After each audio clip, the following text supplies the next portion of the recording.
Assalamualaikum warahmatullahi wabarakatuh.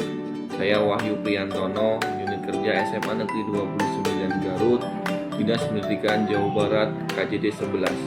Saya berharap dan bermimpi di SMA Negeri 29 Garut ini tercipta pendidikan yang berkarakter, pendidikan yang mengedepankan ilmu pengetahuan dan teknologi, serta moral dan mental bagi seluruh peserta didik.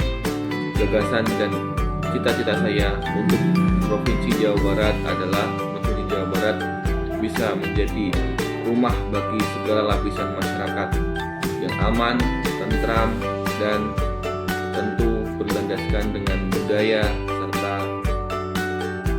dengan kemajuan teknologi, serta menghasilkan sumber daya manusia yang unggul, terampil, dan tentunya kemakmuran untuk seluruh warga masyarakat di Jawa Barat.